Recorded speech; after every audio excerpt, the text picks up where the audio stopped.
ஒரு மாடித்தோட்டத்துக்கான விதை தெரிவு எப்படி இருக்கு? நாட்டு ரக விதைகளை விட ஹைபிரிட் விதைகளுக்கு தான் முன்னுரிமை கொடுப்பீங்க. வித்து உறங்கு நிலையில் காணப்படுவது தாங்க. ஹாய் ஹலோ எவ்ரிவான், அனைவருக்கும் வணக்கம், அஸ்ஸலாமு அலைக்கும். மீண்டும் ஒரு வீடியோவில் சந்திப்பது ரொம்ப சந்தோஷமாக இருக்குது. நான் உங்கள் மிஸ்டர் டியூட்டி தமிழின் ATH. நான் நல்லா இருக்கேன், நீங்கள் எப்படி இருக்கீங்க? நாம் இந்த வீடியோவில் ஒரு மாடித்தோட்டத்துக்கான விதை தெரிவு எப்படி இருக்கணும்னு தான் பார்க்க போகிறோம். நான் பர்சனலாக ஒரு சில கார்டன் சேனலை ஃபாலோ பண்ணுறேன். அதில் நிறைய கொமெண்ட்டோ வாசிப்பேன். அப்படி வாசிக்கிற நேரம் நிறைய கொமெண்ட்டுக்கு ரிப்ளையும் போடுவேன். ஆனால் அவங்க அதை பார்க்காங்களா பார்க்க மாட்டாங்களான்னு எனக்கு தெரியலை.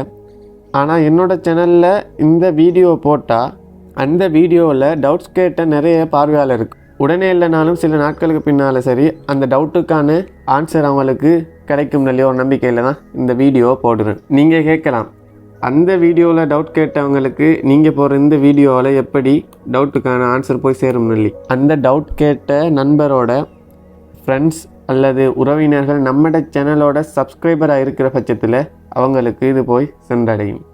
வீடியோக்குள்ளே போகிறதுக்கு முன்னாடி வீட்டு தோட்டம் பற்றிய வீடியோக்களை A to Z பார்வையிட இன்றிலிருந்தே நம்மளோட மிஸ்டர் டியூட்டி தமிழ் சேனலை சப்ஸ்கிரைப் பண்ணிக்கோங்க.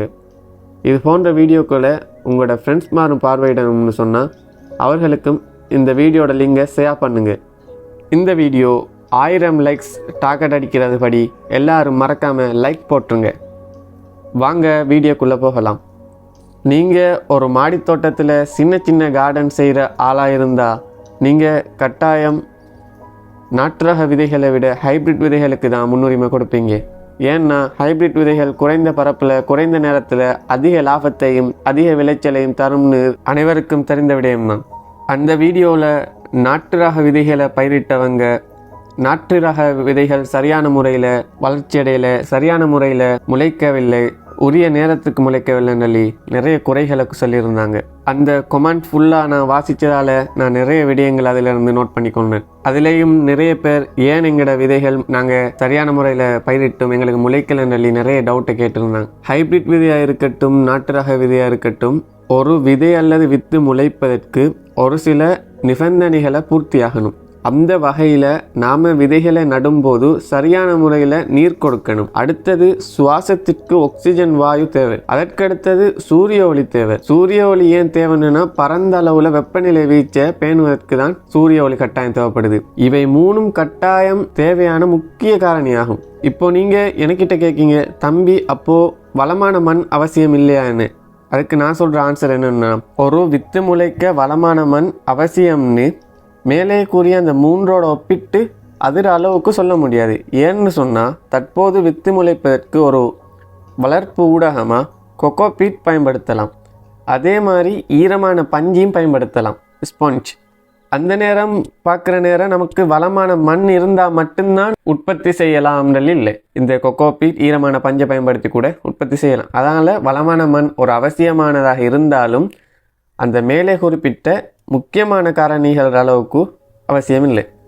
அதே மாதிரி அடுத்த கேள்வி என்கிட்ட கேட்குங்க, தம்பி இந்த மாதிரி எல்லா காரணிகளையும் சரியான முறையில் நான் கொடுத்தேன், ஆனால் என்னோட வித்து சரியான வகையில் முளைக்கலன்னு அடுத்த கேள்வியை கேட்குங்க.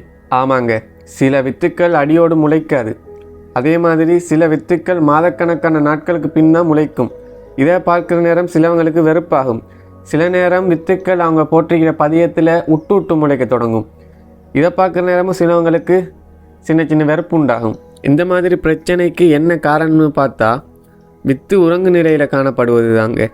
அதனால தான் வித்து முளைப்பு லேட் ஆகிற பிரச்சனை ஒன்று வரும். அடியோடு வித்து முளைக்கலன்னு சொன்னால் அந்த வித்து அதோட முளைப்பு காலையிலே தாண்டி விட்டேன்னு அர்த்தம். இப்போது நாம் ஒரு சில வித்துக்களை எடுத்தோம்னா, இப்போ நான் எடுக்கிறது கூடுதலாக நான் எங்களோட வீட்டில் பயிரிடுவதற்கு நான் எடுப்பது வந்துட்டு ஹைபிரிட் விதைகள்.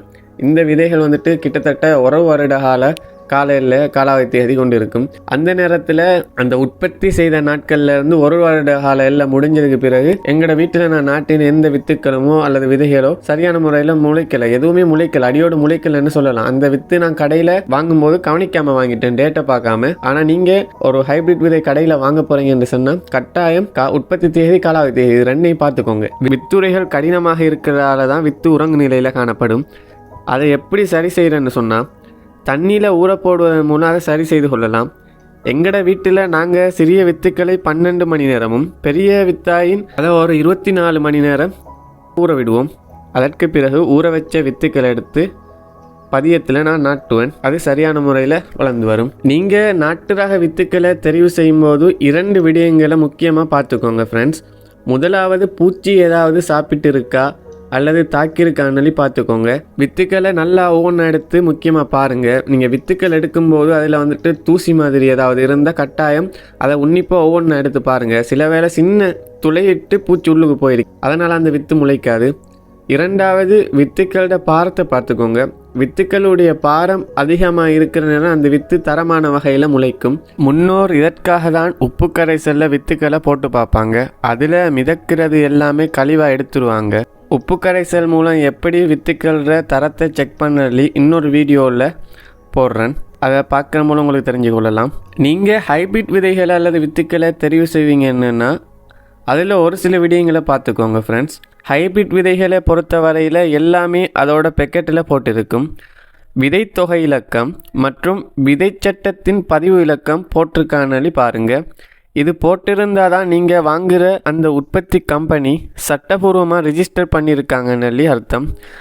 ரிஜிஸ்டர் பண்ணியிருந்தால் தான் A to Z எல்லாமே செக் பண்ணி தரமான விதைகளை உற்பத்தி செய்வாங்க. அதனால் இந்த 2 இலக்கங்களும் போட்டிருக்காங்கன்னு கட்டாயம் நோட் பண்ணி பாருங்கள். அதோட முக்கியமாக வித்துக்குரிய காலாவதி தேதியையும் உற்பத்தி தேதியையும் பார்த்துக்கோங்க.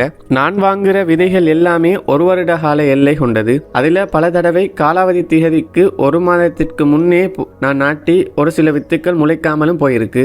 அதனால் வித்து வாங்கும் போதே கட்டாயம் குறைந்தது நீங்கள் நட நினைக்கும் நாளில் இருந்து ஒரு 3 மாதங்களுக்கு பின் காலாவதி தேதி முடிவடைகிற மாதிரி வாங்கிக்கோங்க. ஏன்னு சொன்னால் நான் ஆல்ரெடி எங்களோட வீட்டில் நாட்டினது ஒரு காலாவதி தேதியிலேருந்து 1 மாதம் முன்னாடியே நாட்டினேன். ஆனால் அந்த வித்து எதுவுமே முளைக்கலை. அதனால தான் நான் உங்கள்கிட்ட சொல்கிறேன் ஃப்ரெண்ட்ஸ், கட்டாயம் நீங்கள் இதை கவனிச்சிக்கோங்க. இந்த விதையை பாருங்கள். இந்த விதை வந்துட்டு காலாவதி தேதி முடிவடைஞ்சிட்டு 2023 11ஆம் மாதம் 9ஆம் தேதி முடிவடைஞ்சிட்டு இந்த வித்தை நான் நாட்டுவேன். இது முளைக்குமா முளைக்காதான்னு பாருங்கள். இதில் ரிசல்ட்டை நான் நம்மளோட ஷார்ட் வீடியோவில் ஒரு அப்லோட் பண்ணுறேன், மறக்காமல் பாருங்கள். அடுத்த வீடியோவில் வித்து நடுவது எப்படின்னு போடுறேன், அதையும் பாருங்கள். இந்த வீடியோவை இதோட முடிச்சுக்கிறேன். இந்த முறை 1000 லைக்ஸ் டார்கெட் வச்சுருக்கோம். இந்த வீடியோ பிடிச்சிருந்தால் லைக் போடுங்க. உங்களிடமிருந்து விடைபெறும் நான் மிஸ்டர் டியூட்டி தமிழின் மிஸ்டர் ATH. விவசாயம் செழிக்கட்டும், இன்பம் பெருகட்டும் என்ற வாசகத்துடன் அடுத்த வீடியோவில் சந்திக்கலாம்.